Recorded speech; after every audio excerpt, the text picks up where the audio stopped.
Bonjour. Bien. Donc la leçon d'aujourd'hui sera donc consacrée à. On va continuer le même chapitre qui est l'étude de la carte topographique. Dans un premier temps, dans l'introduction, nous avons dit que la carte topographique c'est une représentation d'un terrain qui peut être soit une ville ou bien un village dans un plan, ça veut dire sur une feuille. Pour donner, ça donne une carte topographique. Donc la carte topographique, comme ce qu'on a vu comme définition de l'introduction, c'est une représentation à l'échelle réduite d'un terrain sur un plan. Un élément très essentiel dans la carte topographique s'appelle les courbes de niveau. Les courbes de niveau, donc, elles représentent ce qu'on appelle les reliefs. Les reliefs qui se trouvent dans une région, ces reliefs sont de différentes sortes. Nous avons les montagnes à très grande hauteur.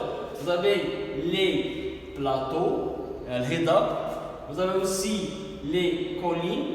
Ce sont des reliefs qui ne sont pas donc très hautes par rapport aux montagnes, c'est d'une hauteur moyenne. Et ensuite, enfin, nous avons ce qu'on appelle les plaines. Donc, voilà donc les montagnes,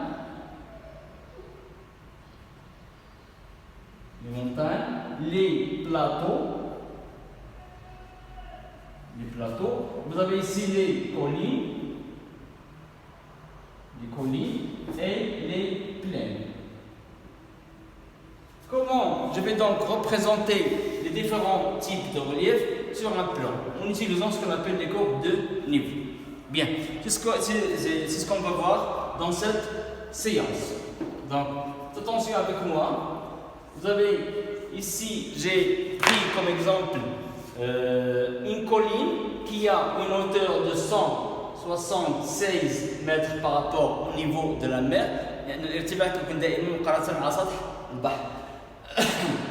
Donc, pour commencer, vous allez remarquer que j'ai découpé le terrain en plusieurs tranches. La base de la colline, elle a une hauteur de 110 mètres. Alors que le sommet de cette colline, il a une hauteur de 176 mètres. La première des choses que j'ai fait, c'est que j'ai découpé le relief en plusieurs tranches. Regardez ici, la base de ce relief, elle commence par 110 mètres. Et ensuite, nous avons 120, 130, 140, 150, 160, 170. Et le sommet, il a une hauteur de 176 mètres. Donc, qu'est-ce que je vais faire ensuite? Je vais projeter, ça oscille. Donc, je vais projeter les différentes tranches sur un plan, c'est-à-dire une feuille. Qu'est-ce que je vais obtenir? Si vous remarquez ici, je vais vous donner cet exemple-là. Ça, c'est une colline. Pour la représenter, je vais la découper en plusieurs tranches. La différence entre la tranche, la première et la deuxième, ou bien la tranche et la tranche suivante, elle va avoir la même différence d'altitude. Comme ça, comme ce que vous avez ici sur cet exemple, la base elle est égale à 110. La deuxième tranche, la tranche suivante est égale à 120. Et la différence entre les deux tranches, elle est égale à 10 mètres. 10 mètres. Si vous avez 10 mètres. D'accord? Bien. Donc, je vais suivre ce protocole pour découper toute la colline en plusieurs tranches qui sont séparées par la même différence d'altitude. D'accord? Vous pouvez voir ici, j'ai un autre exemple. Ce sont des reliefs qui se trouvent dans une région, lesquels je les ai découpés, chaque relief, je l'ai découpé en plusieurs tranches qui sont séparées par la même différence d'altitude. Qu'est-ce que je vais faire ensuite? Je vais projeter chaque tranche sur un plan. Je vais faire comme ça. Regardez. Je vais supposer que le plan sur lequel je vais projeter les différentes tranches le plan sera ici. C'est-à-dire la feuille, hein? La feuille sera ici. Donc le premier niveau, lorsque je vais le projeter, je vais avoir une courbe qui va avoir une forme quelconque, mais cette courbe elle est fermée. Vous pouvez voir qu'elle est fermée. La hauteur de cette tranche est égale à 110 mètres. Je vais donc accompagner cette courbe de niveau avec sa hauteur qui se trouve sur le relief dans le terrain. Elle est égale à 110 mètres. Donc je vais écrire ici 110. Donc 110 indique la hauteur de cette tranche, la première tranche de cette colline. Hein? Elle est indiquée bien sûr en mètres. La deuxième tranche, je vais faire la même chose pour la projeter sur le plan. Je vais obtenir une autre courbe de niveau que je vais dessiner comme ça.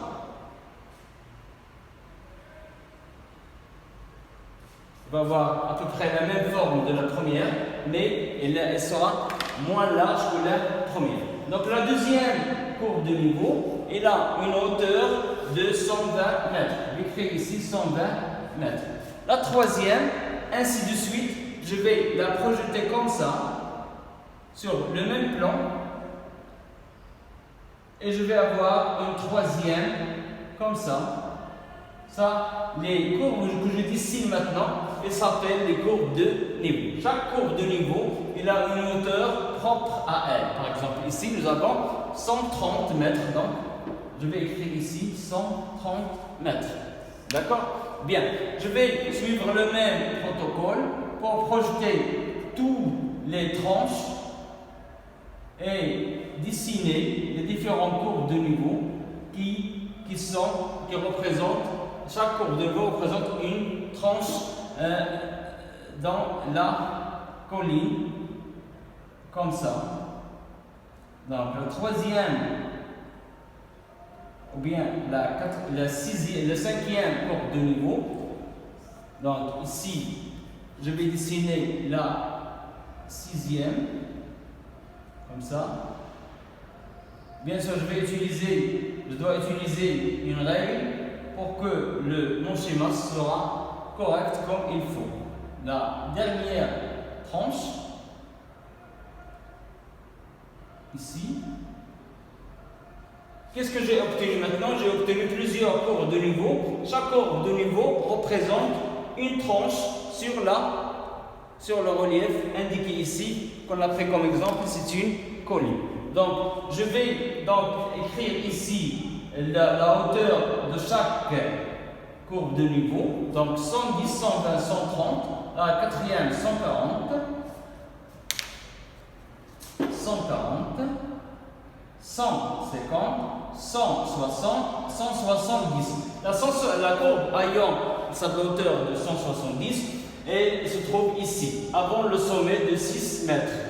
D'accord? Donc, qu'est-ce que j'ai fait maintenant? J'ai transformé le relief indiqué ici, je l'ai transformé en ce qu'on appelle les courbes de niveau. J'ai obtenu donc un élément qui se trouve sur la carte topographique. C'est comme ça qu'on représente les différents reliefs qui se trouvent dans une région donnée. On utilise cette façon pour les représenter sur la carte topographique. J'obtiens enfin ce qu'on appelle les courbes de niveau. Donc chaque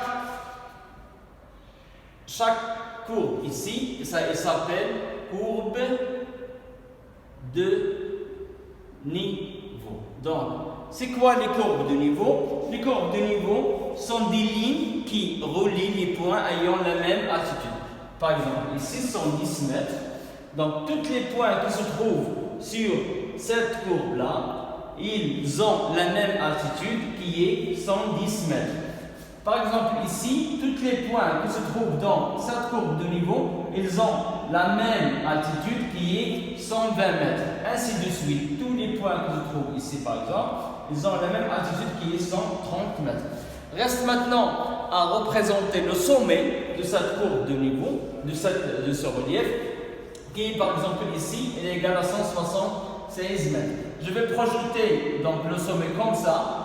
La même chose que j'ai fait pour les différentes tranches sera donc faite pour ce point qui représente le sommet de ce relief. Ce point-là, il a une hauteur, comme vous voyez ici, égale à 176 mètres. 176 mètres.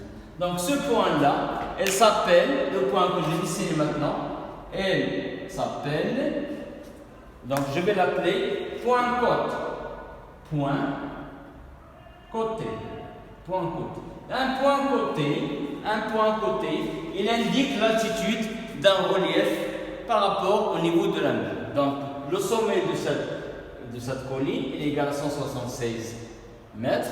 Donc je l'ai représenté par un point. Si donc par exemple j'ai un sommet qui est égal à 180, il sera donc nous aurons donc une différence de 10 mètres. J'aurai pas donc un point de côte, mais j'aurai un autre courbe de niveau aussi. Mais si le point côte n'arrive pas à la même différence ici que j'ai utilisé pour découper le relief est égal à 110 mètres, ce point-là sera donc appelé un point côte. Elle représente l'altitude de ce point ou bien l'altitude de ce relief dans la carte topographique. Donc, vous pouvez remarquer ici que j'ai trois éléments essentiels dans cette représentation. Nous avons la courbe de niveau. Nous avons dit que c'est une ligne qui représente, donc, qui regroupe tous les points ayant la même altitude. Nous avons la différence d'altitude qui se trouve entre chaque tranche et la tranche suivante. C'est la même qui sera donc qui va séparer les courbes de niveau l'un de l'autre.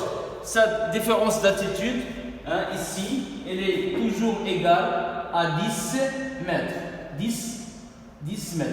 Vous allez remarquer que cette différence d'altitude, elle ne va pas changer tout au long de cette carte topographique. Cette différence d'altitude, je vais l'appeler équidistance. Équidistance. D'accord? Donc j'ai trois éléments essentiels dans cette représentation que j'ai utilisée. Ces éléments essentiels sont 1. Courbe de niveau. Courbe de niveau.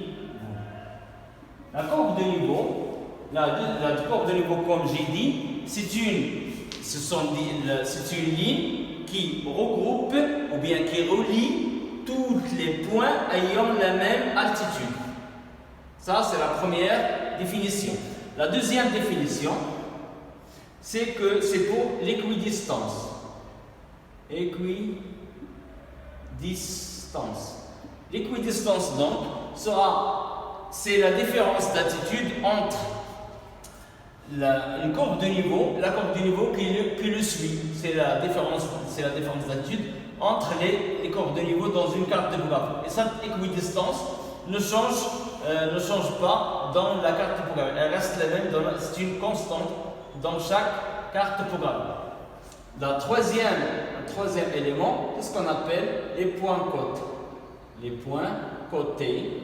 Les points côtés, ce sont des points qui indiquent quoi? Qui indiquent l'altitude d'un relief sur une carte topographique. Voilà donc la façon que j'utilise pour représenter un relief, n'importe lequel, sur une carte topographique en utilisant ce qu'on appelle les courbes de niveau. Donc, merci de votre attention.